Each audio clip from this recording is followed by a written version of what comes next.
नाज़रीन अस्सलाम वालेकुम। आप देख रहे हैं सियासी टीवी। कौमी खुने में आप सबका इस्तकबाल है। मैं मोहम्मद सिद्दीक। सबसे पहले सुर्खियों पे एक नज़र डालते हैं।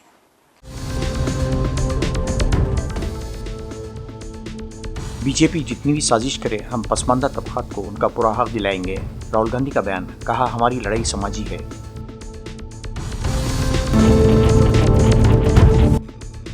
लद्दाख तहरीक के दरमियान सोनम वांगचुक की तंजीम के खिलाफ सीबीआई की कार्रवाई, गैर मुल्की हथियात की जांच शुरू।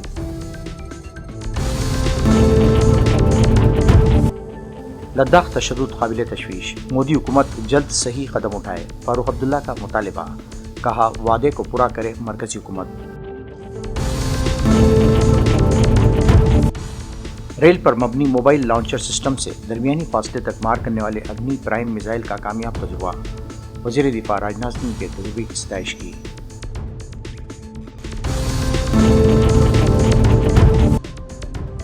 अपनी नाकामी छुपाने के लिए कांग्रेस अवाम को गुमराह कर रही है। जीएसटी इस्लाहत पर मोदी का खिताब।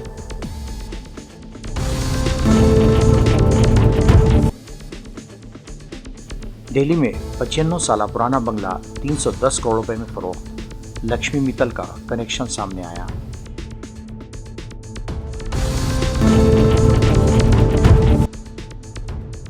छत्तीसगढ़ में 71 नक्सलियों की खुद सुपुर्दगी, मरकजी धारे में शामिल होंगे। नहीं थी सुर्खियां, अब खबरों की तफसील पेश है। कांग्रेस के सीनियर रहनुमा और लोकसभा में कायदे हिज़्ब इख्तिलाफ राहुल गांधी ने बीजेपी को निशाना बनाते हुए कहा कि चाहे बीजेपी कितनी ही झूठ बोले या साजिशें रचे, हम पसमानदा तबकात को उनका पूरा हक दिलाने के लिए पुरअज़्म हैं। उनका कहना था कि पार्टी की जिद्दोजहद में सियासी नहीं बल्कि समाजी इंसाफ की असल लड़ाई है, जिसमें दलित, आदिवासी अक़लियती और पसमानदा तबकात को इज्जत और बराबर के हकूक़ दिलाना बुनियादी मकसद है।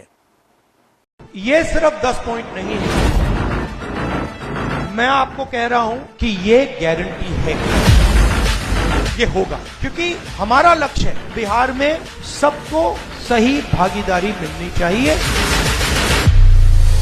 आज भी इस देश में अति पिछड़ा वर्ग है, दलित हैं, आदिवासी हैं, अल्पसंख्यक हैं, जिनको जितनी भागीदारी मिलनी चाहिए नहीं मिलती। हम अति पिछड़ा वर्ग को एक विजन देना चाहते हैं। हमारे 10 पॉइंट्स हैं।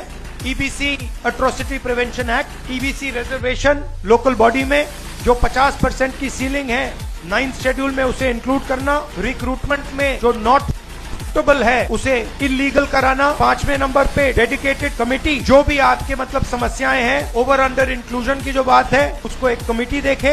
जिनके पास जमीन नहीं है, SC, ST, EBC, OBC community के, उनको 3 डेसिमल रेजिडेंशियल जमीन अर्बन एरियाज में देने का काम। ऐतिहासिक काम है ये। आधी सीटें यूपीए के अंदर जो आरटीई के लिए है वो ईबीसी, एसटी, ओबीसी के लिए रिजर्व है। ये अगला सुनिए, ईबीसी, एससी, एसटी, ओबीसी के लिए गवर्नमेंट कॉन्ट्रैक्ट में 25 करोड़ के जो कॉन्ट्रैक्ट्स हैं उसमें 50% रिजर्वेशन। आर्टिकल 15 रिजर्वेशन इन एडमिशन प्राइवेट एजुकेशनल इंस्टीट्यूशंस में हम यहाँ इंप्लीमेंट करेंगे, और एक रिजर्वेशन रेगुलेटरी अथॉरिटी जो रिजर्वेशन को देखेगी और इंप्लीमेंट करेगी। अब ये जो 10 पॉइंट्स हैं, अति पिछड़ा वर्ग की आवाज है और ये हम इंप्लीमेंट करने जा रहे हैं।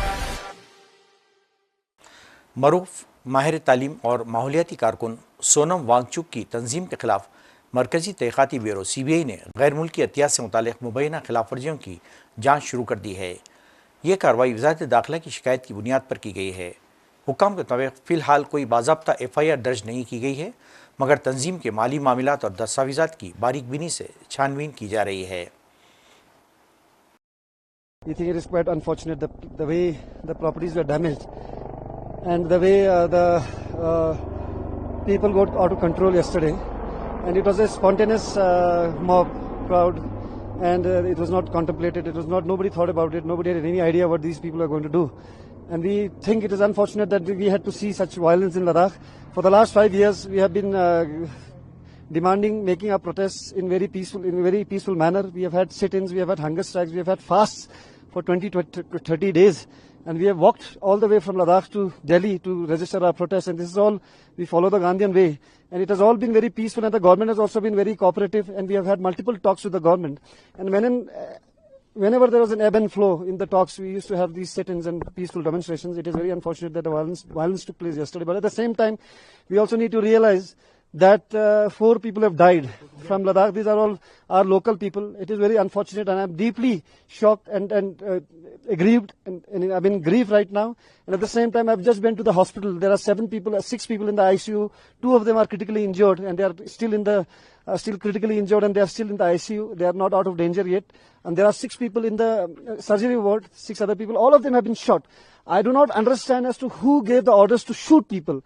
There are multiple Supreme Court judgments. There are multiple laws, guidelines as to how you should not resort to shooting people. But people have been shot. What led to the protests as violent protests? We were seeing that the protest was silent. The protest was on the Gandhian way. Mr. Sonam Wangchuk also encouraged the youth to be silent, to be non-violent. But what encouraged the youth to be a protester and a violent protester? As I already told you, it is very complicated. Complicated. It's not very easy to tell you because there has been frustration among the youth due to unemployment for the last many years. But I cannot give any single reason to this issue. It was out of control. It was spontaneous, and nobody knew what was happening.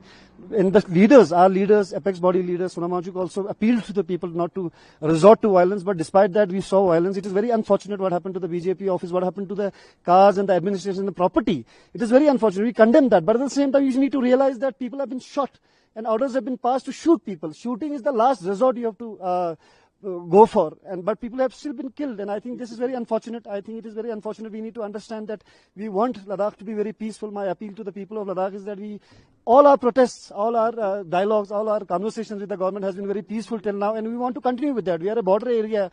All these years, for the last 70 years, we have fought with the enemy, Pakistan and China, with our army. हमने शाना बशाना कंधे से कंधा मिलाकर हमारे दुश्मनों का सामना किया है, लेकिन पहली बार हमने ये देखा कि हमारे CRPF के या पुलिस के एहलकार ने जिसने भी गोली मारी है, I think they should be held accountable for killing people in cold blood, and I think it is unjust. इसमें भी हमें देखने की जरूरत है. There should be inquiry against the officers, police personnel or CRPF personnel who shot people dead, and then we have 4 people who have died. And we have people who are still critically injured. They are in the ICU right now. They are critical right now. And I think something has to be done to normalize this situation.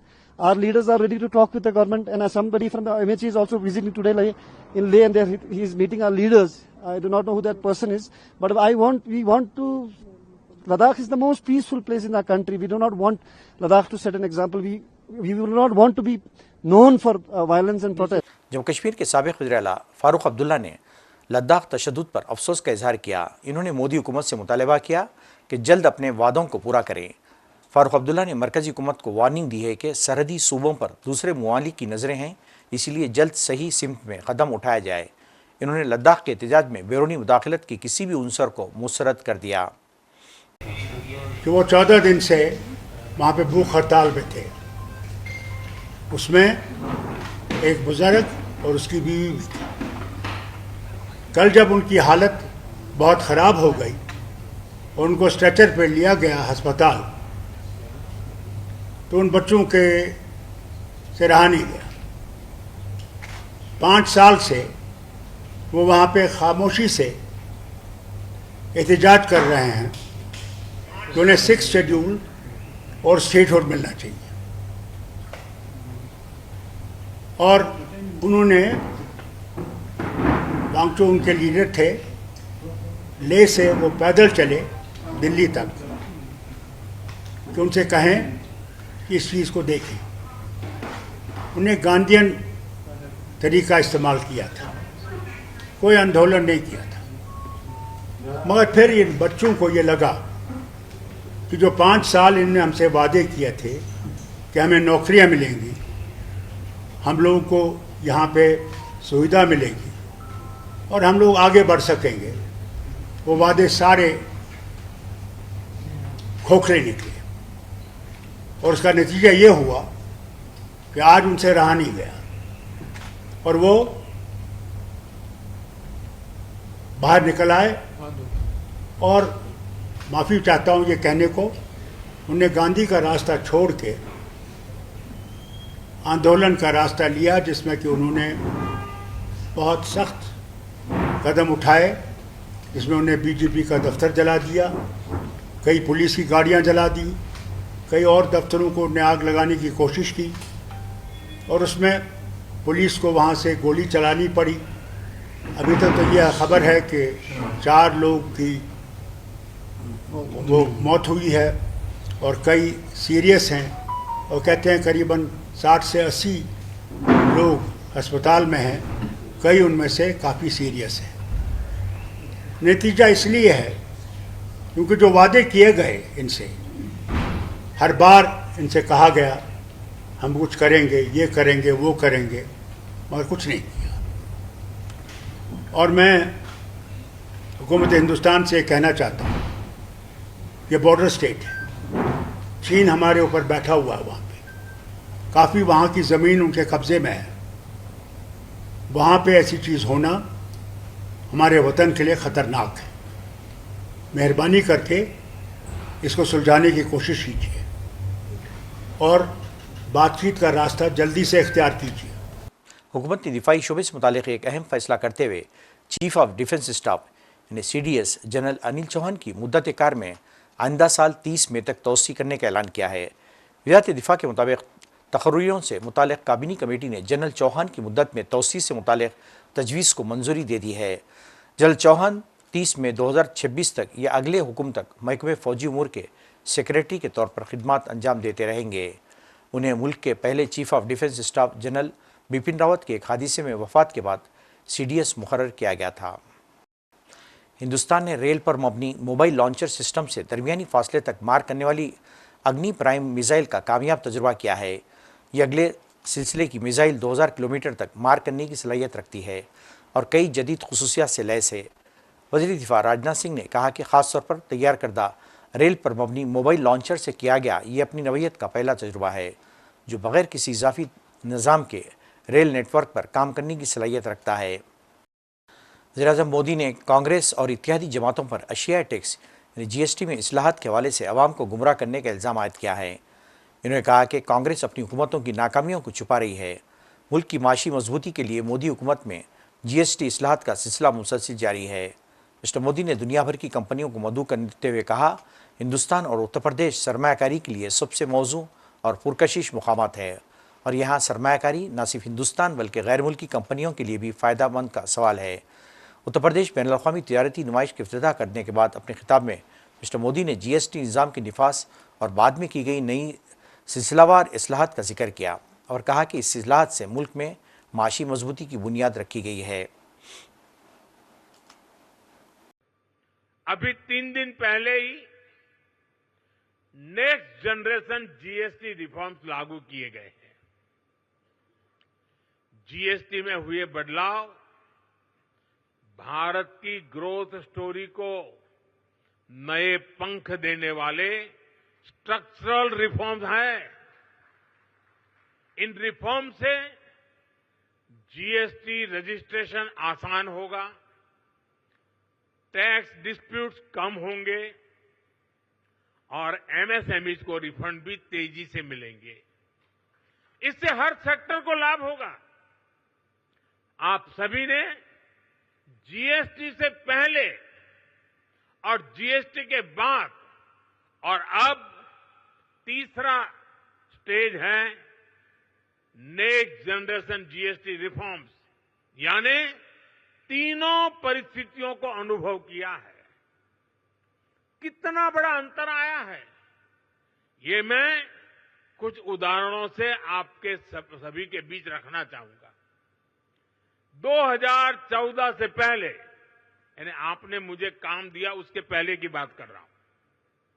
2014 से पहले इतने सारे tax थे, यानी एक प्रकार से tax का जंजाल था और उसके कारण बिजनेस की कॉस्ट और परिवार का बजट दोनों ही कभी भी संतुलित नहीं हो पाते थे। उसे कंट्रोल करना मुश्किल था। 1000 रुपये की शर्ट पर, ये 2014 के पहले की बात कर रहा हूं, आपके पास पुराना बिल पड़ा हो तो निकाल दीजिए। 2014 के पहले 1000 रुपये की शर्ट पर 170 टैक्स लगा। छत्तीसगढ़ में नक्सलिज्म के खिलाफ जारी जिद्दोजहद में एक बड़ी कामयाबी हाथ लगी है, जब दांतेवाड़ा जिले में 71 नक्सलियों ने इज्तिमाई तौर पर हथियार डाल दिए। माहिरीन के मुताबिक ये हालिया बरसों में इस मुहिम की सबसे बड़ी कामयाबियों में शुमार की जा रही है। ये खुदसुपर्दगी रियासती हुकूमत की खुसूसी मुहिम के तहत अमल में आई, जिसका मकसद नक्सलिज्म नज़रिए से मुतासिर नौजवानों को तशद्दुद की राह छोड़कर समाज और तरक्की की मरकजी धारे में लाना है। गुजरात के गांधीनगर में मुबैना तौर पर सोशल मीडिया पोस्ट पर दो ग्रुपों के दरमियान तसादुम हो गया, जो पथराव जारी दुकानों को नजरातिश करने और गाड़ियों की तोड़फोड़ तक पहुंच गया। पुलिस की भारी नफरी रात भर तैनात रही और 4 बजे तक सर्च ऑपरेशन जारी रहा, जिसके नतीजे में तकरीबन 60 अफराद को हिरासत में ले लिया गया। 300 से ज़ायद पुलिस एहलकार तैनात हैं और ऑपरेशन अभी जारी है। करके विलेज है, वहाँ पे कल रात को कुछ सोशल मीडिया के इशू की वजह से कुछ लड़के थे, उन्होंने राइटिंग जैसा किया है और तकरीबन 60 लोगों को हमने राउंड अप किया है और बाकी का कार्रवाई भी अभी चालू है और पुलिस का पूरे गांव में पेट्रोलिंग चालू है। अभी गांव में एकदम शांति है। कितने पुलिस की टीम है अभी? अप्रोक्सीमेट 300-350 पुलिस है और उसके अलावा अधिकारीगण है। कितने कोई इंजर हुए हैं? कितने लोग? हाँ, ऑलमोस्ट 5-7 पुलिस वाले को भी लगा है और उसका जो FIR लिखना की कार्रवाई है वो भी चालू है। दिल्ली की रियल एस्टेट मार्केट में एक बड़े सौदेबाजी में हलचल पैदा कर दी है। ये सौदा लोटेनिस दिल्ली के सबसे महंगे इलाके में एक हुआ, जहां 310 करोड़ रुपए में एक आलीशान बंगला फरोख्त हुआ। ये सौदा साबित करता है कि प्रीमियम प्रॉपर्टीज़ की मांग अभी भी मजबूत बनती जा रही है। मुंबई में वाक़ जेनेटिक्स मर्चेंट्स प्राइवेट लिमिटेड ने दिल्ली के APJ अब्दुल कलाम रोड पर वाक़ 3540 मुरब्बा गज का एक बंगला 310 करोड़ रुपए में ख़रीदा। ये कंपनी स्टील कारोबारी लक्ष्मी मित्तल से जुड़ी हुई है। रिपोर्ट के मुताबिक इस बंगले की रजिस्ट्री जून के महीने में हुई थी, जिसके लिए तकरीबन 22 करोड़ रुपए की स्टाम्प ड्यूटी दी गई। नाज़रीन, आखिर में सुर्खियों पे एक और नज़र।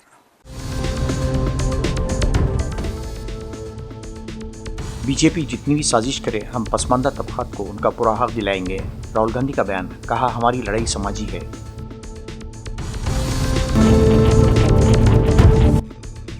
लद्दाख तहरीक के दरमियान सोनम वांगचुक की तंजीम के खिलाफ CBI की कार्रवाई, गैर मुल्की हथियात की जांच शुरू।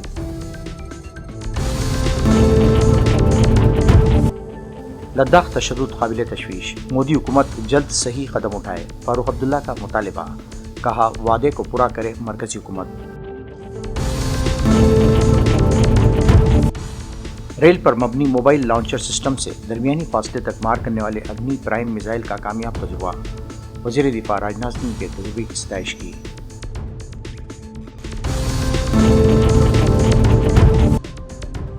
अपनी नाकामी छुपाने के लिए कांग्रेस अवाम को गुमराह कर रही है। GST इस्लाहत पर मोदी का खिताब।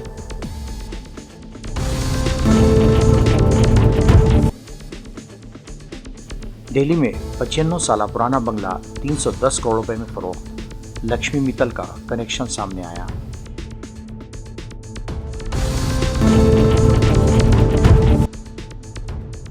छत्तीसगढ़ में 71 नक्सलियों की खुद सुपर्दगी, मरकजी धारे में शामिल होंगे।